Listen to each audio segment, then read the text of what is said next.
Une trentaine de jeunes entrepreneurs de la CGC Business Plan Competition renforcent leur capacité à Abidjan. Pensés comme un instrument de renforcement de l'écosystème entrepreneurial en Côte d'Ivoire, les acteurs entendent les accompagner dans leurs projets à fort potentiel de développement. Le Comité national olympique récompense 15 acteurs pour leur contribution aux actions du sport en Côte d'Ivoire. Ces récipiendaires ont été faits commandeurs, officiers et chevaliers dans l'ordre du mérite national. Ensemble, sauvons notre manioc. Tel est le thème de la formation dont ont bénéficié 250 producteurs du département de Gagnois ce 29 avril 2022 à l'hôtel de ville de la commune.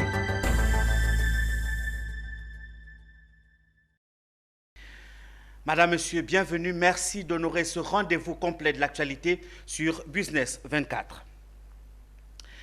Ils étaient une trentaine de jeunes entrepreneurs retenus au concours de la CGC Business Plan Competition 2021. Baptisé Promotion Philippe Eponon, du nom de leur parrain, par ailleurs vice-président de la CGC, ces futurs loups des affaires continuent de bénéficier d'un accompagnement du patronat ivoirien. Le week-end dernier, leurs capacités ont été renforcées. Les détails avec Philippe Zabo et Doumbia Ayouba. C'est à bâton rompu et dans une ambiance bon enfant que le 3e masterclass des jeunes accélérateurs de la CGECI s'est tenu. Mais détrompez-vous, les conditions sine qua non de la vie et de la survie d'une entreprise ont été passées au peigne fin. Ce sont les déclarations sociales des salariés, les déclarations et le paiement des impôts, les inventaires annuels et enfin les assemblées générales. Et comme d'habitude, le point concernant les déclarations des salariés et celui concernant les impôts a le plus attiré l'attention des jeunes start-up. En effet, je n'étais pas vraiment informé sur comment les impôts fonctionnaient, comment il fallait prélever à la source, comment il fallait payer les impôts. En tout cas, ce qu'on a appris ce soir me permet aujourd'hui de mieux coacher mes équipes par rapport aux dépenses, par rapport à la trésorerie et tout ça pour améliorer mes finances et l'entreprise que je dirige aujourd'hui. Les autres points non moins captivants ont été aussi discutés. Toutefois, c'est par des conseils d'usage qu'a pris fin ce masterclass. Il faut rappeler que ce 3e masterclass avait pour titre les obligations légales de l'entreprise. Il s'inscrit dans le programme de formation des jeunes accélérateurs de la CGECI, promotion Philippe Eponon 2021-2022. Il s'est tenu récemment à Abidjan la première édition de Parents After Bac, un cadre d'échange dédié aux parents de lycéens. Organisé par TG Master autour de la question « Comment orienter son enfant pour les études à l'étranger après le baccalauréat ?» Cet événement vise à créer un écosystème efficace pour assurer la réussite par les études. Ce cadre d'échange a eu pour invité le ministre Abdelaziz Thiam. Le compte-rendu de Ange Assémian et Doumbia Ayouba. Parents After Bac, c'est une rencontre que les parents d'élèves des classes de seconde à la terminale attendaient avec beaucoup d'impatience. Surtout que la question pour certains parents d'envoyer leurs enfants étudier à l'étranger reste une équation parfois complexe lorsque ceux-ci entrent à peine dans leur majorité. Le ministre Abdelaziz Thiam a partagé son expérience de père de famille et de dirigeant avec les parents présents sur la problématique de l'orientation des élèves vers les écoles à l'étranger. Un exercice qu'il a en toute franchise, sans langue de bois, maîtrisé face à un auditoire de parents d'élèves curieux. J'ai vu un peu comment évoluer mes frères et sœurs. Nous avons eu la chance d'avoir tous une éducation supérieure, donc j'ai vu comment ça s'est passé. J'ai aussi 6 enfants que j'ai vu évoluer et ça m'a permis d'en tirer une certaine expérience, certaines leçons sur ceux qui réussissent bien, ceux qui marchent moins bien et comment faire pour mieux orienter les enfants. Si l'éducation est la clé ou encore la bonne orientation est indispensable pour trouver et choisir les écoles supérieures adaptées à son projet professionnel. TG Master veut à travers ce rendez-vous permettre aux parents de faire le bon choix d'études pour leurs enfants. On a eu l'honneur de recevoir l'ex-ministre des Transports, M. Aziz Thiam, qui a partagé son expérience en tant qu'étudiant, élève lui-même par le passé, qui a reçu un brillant parcours, diplômé de l'école centrale Paris, très respectable, belle carrière, et également son expérience en tant que parent. À savoir comment est-ce qu'il a coaché, orienté ses 6 enfants qui aujourd'hui, après un premier parcours ici en Côte d'Ivoire, sont tous à l'international, dont 5 sur les 6 qui ont fini de travail. Pour les parents d'élèves présents, il était temps pour TG Master d'organiser une telle rencontre d'échange pour lever les doutes et poser de véritables questions sur l'orientation de leurs enfants. Monsieur le ministre vraiment a touché du doigt les questions que nous nous posions en tant que parents, notamment comment déceler les capacités de nos enfants très tôt. Est-ce qu'il faut le faire très tôt? Est-ce qu'il faut le faire juste après le bac? Donc vraiment, tous ces questionnements qu'on se posait, on a reçu réponse et ça nous a fait plaisir parce que vraiment, c'était très convivial et c'est le père qui a parlé pour nous, quoi. Parents After Bac est un événement que TG Master envisage organiser chaque année pour davantage aider les parents à mieux accompagner leurs enfants jeunes dans leurs projets d'études à l'étranger. 15 personnalités du monde sportif ont récemment été décorées par le Comité national olympique. Issues de différents domaines d'activité, elles ont été primées pour leur contribution à l'évolution du sport en Côte d'Ivoire. Ces acteurs ont été faits commandeurs, officiers et chevaliers dans l'ordre du mérite national. Une cérémonie suivie pour nous par Konena Nourgo et Auguste Kra. Ils sont professeurs, journalistes, inspecteurs sportifs, avocats et même anciens ministres. En tout, 15 acteurs du monde sportif décorés ce jour par le Comité national olympique ivoirien. Issus de domaines variés, mais tous en lien avec le sport, ils ont tous contribué chacun de son côté à l'évolution du sport en Côte d'Ivoire. Parmi ces 15 récipiendaires, 3 ont été faits commandeurs, 6 officiers et 6 chevaliers. Des récompenses remises par le général Lassana Palanfo, président sortant du Comité national olympique, en présence de Georges-François Wognin, ancien directeur du protocole d'État. Une réjouissance pour ces récipiendaires de voir leur travail récompensé. C'est une grande joie de savoir que j'ai été décoré parce que ça n'arrive pas tous les jours. C'est aussi une reconnaissance et ça me va droit au cœur parce que je suis journaliste de sport, mais en plus de cela, je suis membre de la commission communication du Comité national olympique. Et là aussi c'est le sport. J'estime que c'est une belle reconnaissance parce que le Comité national olympique m'honore avec cette décoration, preuve que tout ce que je fais, tout ce que j'ai fait est reconnu et c'est aussi un encouragement à toujours me surpasser pour pouvoir faire davantage. C'est vraiment une énorme satisfaction morale d'être reconnu par l'État de Côte d'Ivoire pour le travail que nous avons accompli. Je dirais pendant 2 Olympiades, après Rio 2016 et Tokyo 2020, être revenu avec des athlètes médaillés, c'est une récompense morale. Pour ma part, je dirais qu'une injustice vient d'être réparée au niveau professionnel. Cette cérémonie de distinction s'est tenue au soir de l'Assemblée générale ordinaire et élective du Comité national olympique. Une assemblée qui a vu l'élection de Maître Ngouan Georges. On reste en sport. La First Company Africa et le port autonome d'Abidjan ont organisé ce dimanche 1er mai un marathon de tennis dénommé Tennistic. Au terme des différentes compétitions, c'est le tennisman Meda Joël qui en sort vainqueur. Il a ainsi remporté le trophée et la somme de 200 000 francs CFA. Le Tennistic 2022 a été organisé en hommage à Oku Koulibaly Djenebagon, l'ex-directeur général adjoint du port autonome d'Abidjan, décédé en décembre dernier. Marie-Christelle Zogueyi et Ézéchiel Seri nous en parlent. Dimanche 1er mai 2022, la première édition du Tennistic bat son plein au Siemens Club de Port-Boué. Raquettes en main, serviettes et bidons d'eau à côté, ces tennismen issus des différents clubs sont venus participer à ce marathon de tennis.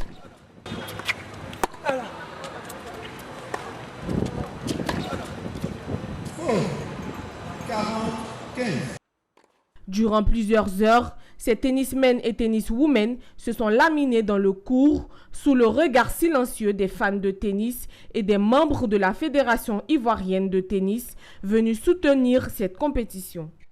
Nous, en tant que fédération, nous avons obligation d'accompagner l'événement parce que la fédération a délégation du ministère de faire la promotion et l'organisation de ce sport-là. Donc il n'y a pas de raison que lorsqu'il y a un événement qui va donc participer à la promotion, que nous ne nous engageons pas.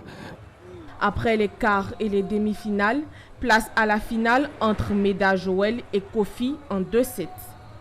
Après plusieurs minutes de jeu, c'est finalement Meda Joel qui a remporté le trophée de cette première édition en 6.4 et 6.3.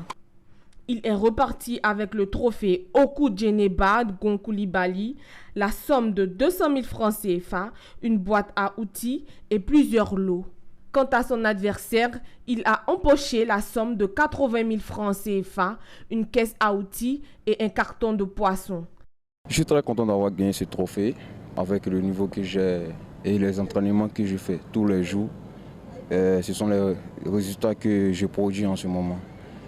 Je suis très content d'avoir gagné et d'avoir fait un bon résultat. J'ai aimé vraiment la compétition. C'était une très bonne organisation. En tout cas, c'était bien. Voilà. Je me dis aussi, je n'ai pas démérité. Voilà. Je suis allé en finale. Et mon adversaire était plus fort que moi. Bon, j'ai gagné ma finale, mais je n'avais pas peur, il n'y avait pas la pression. J'ai joué mon match, j'ai gagné. Je suis fière. Ce marathon de tennis a été organisé par la First Company Africa en hommage à Okudjeneba Gon-Coulibaly, ancienne directrice générale adjointe du port, décédée en décembre 2021. Cette compétition visait à lui rendre hommage à titre posthume pour la promotion du sport en entreprise et pour l'épanouissement de ses collaborateurs. C'était une dame qui a toujours soutenu ce club, une dame qui nous a toujours aidés dans toutes les circonstances. Chaque fois que les sportifs du port l'ont sollicité, elle a été disponible. Et donc nous avons organisé ce tournoi pour rappeler à notre mémoire collective, chaque année, le jour du travail, 1er mai, rappeler l'immensité de sa bonté, sa disponibilité. Pour une première édition, le Tennistic 2022 aura tenu ses promesses. Rendez-vous est donc pris pour la deuxième édition de ce marathon. Rendons-nous dans le centre-ouest de la Côte d'Ivoire, précisément à Ganois, où le Central West African Virus Epidemiology Wave formait récemment les agriculteurs de la région du Go sur les maladies virales du manioc. La région, c'est connu, est une grande productrice du manioc, mais la tubercule, comme partout en Côte d'Ivoire, est menacée par des maladies.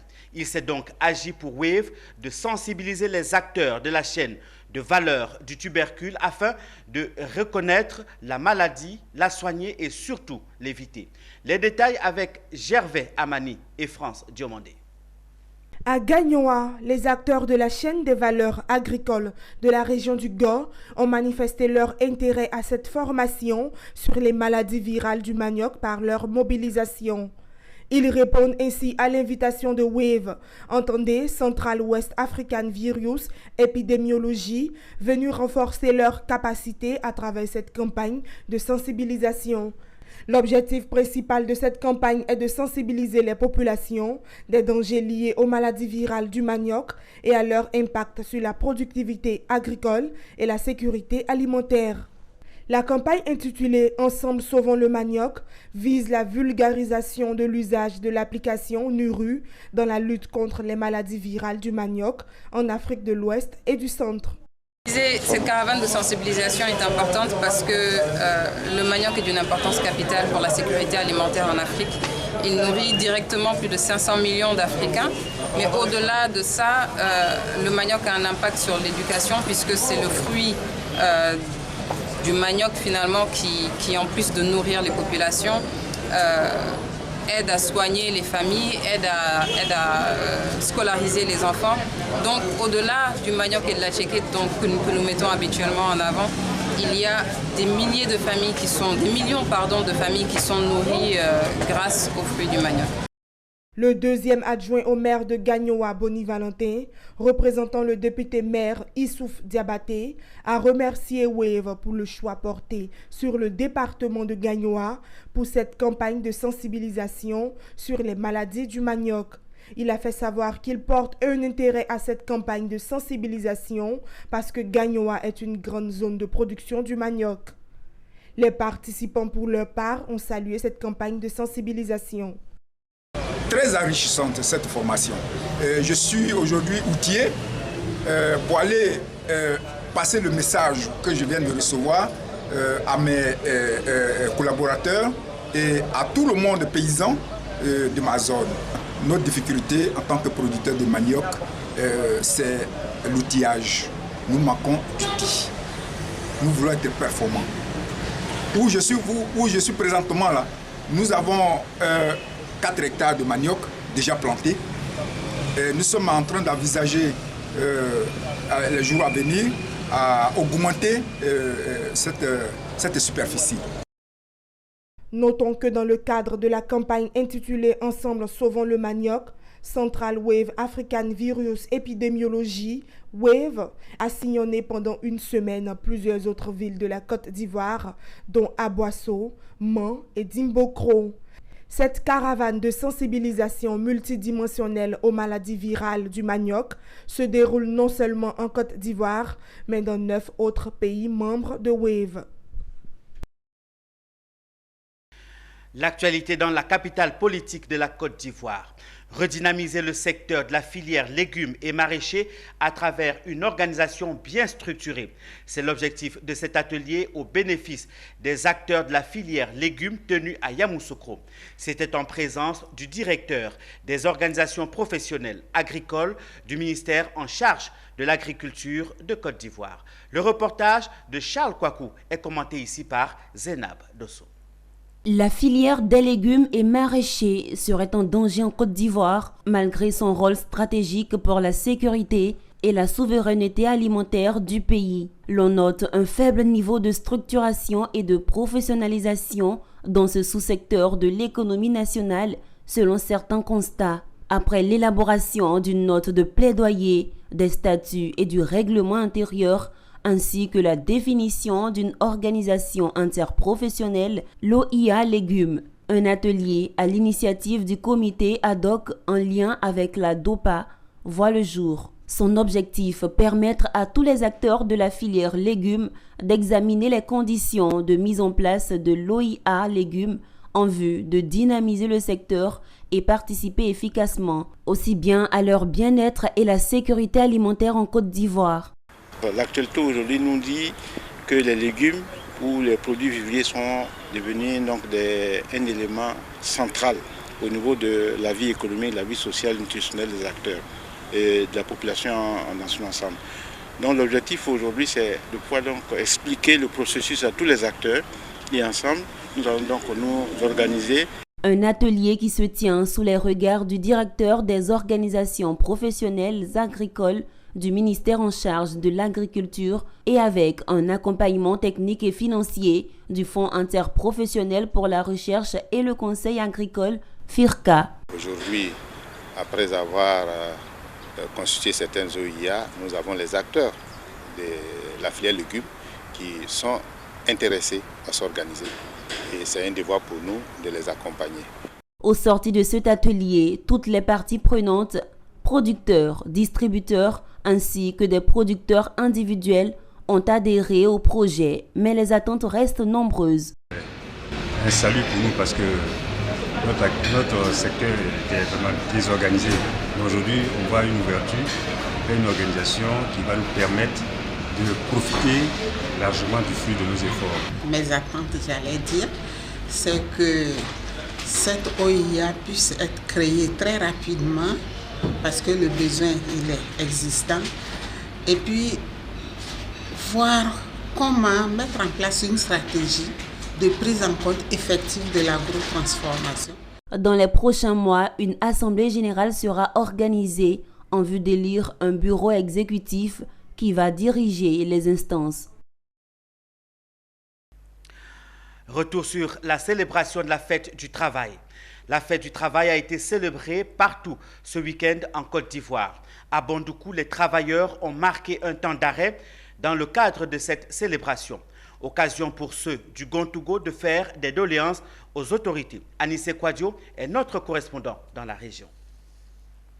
Dimanche 1er mai, commémoration de la fête du travail. À l'instar de tous les travailleurs de Côte d'Ivoire, ceux de la région du Gontougo ne sont pas restés en marge de cet événement. Tout a démarré par un gigantesque défilé des organisations et des centrales syndicales des travailleurs exerçant dans le public et dans le privé de la région du Gontougo. Tous ont défilé au son de la fanfare, sous les yeux des autorités. Les directeurs et chefs de service des structures publiques et privées, ainsi que tous les travailleurs sont sortis massivement pour la commémoration de cet événement qui a été un succès. La commémoration de la fête du 1er mai a été organisée par la direction régionale du travail du Gontougo avec la caution de la préfecture afin de permettre à tous les travailleurs de se retrouver dans la joie et le partage. La direction régionale du travail est principalement un service d'inspection qui est chargé du contrôle des entreprises, du règlement des conflits entre les partenaires sociaux et du conseil à ceux-ci. L'occasion pour les centrales syndicales et les organisations des travailleurs de présenter aux autorités quelques doléances pour améliorer leurs conditions de vie et de travail, pour le bien de leurs familles respectives et pour leur épanouissement personnel. Nous disons merci au chef de l'État, au gouvernement ivoirien, qui fait beaucoup vraiment pour les fonctionnaires. Et nous les félicitons. Au niveau des secteurs publics et privés, il y a des soucis, il y a des problèmes. Nous souhaitons vraiment une amélioration vraiment des conditions de vie vraiment des fonctionnaires du travail de l'État. Vraiment, c'est pour cela que nous nous battons. Le souhait, c'est qu'il faudrait que l'État voit un peu la situation des travailleurs, parce qu'actuellement, le coût de la vie fait que les gens souffrent de la santé, ils souffrent de la nourriture, de logement. Il faudrait que l'État pense à eux pour régler cette situation. Les travailleurs, les défis auxquels nous sommes confrontés sont nombreux et seule une réelle abnégation, une responsabilité commune peut nous permettre d'atteindre nos objectifs qui sont en définitive convergents. Bonne fête de travail à toutes et à tous. Cet événement a été véritablement célébré du côté de Bandoukou. Les travailleurs ont décidé de se donner rendez-vous pour la célébration du 1er mai 2023 avec beaucoup plus de ferveur et de joie. Madame, Monsieur, c'est la fin de cette édition proposée par l'ensemble de la rédaction. Merci à vous qui nous suivez à Ganois, Divo, Bandoukou et partout en Côte d'Ivoire sur le bouquet canal 171. Je vous retrouve dans nos prochaines éditions. Au revoir et à très bientôt.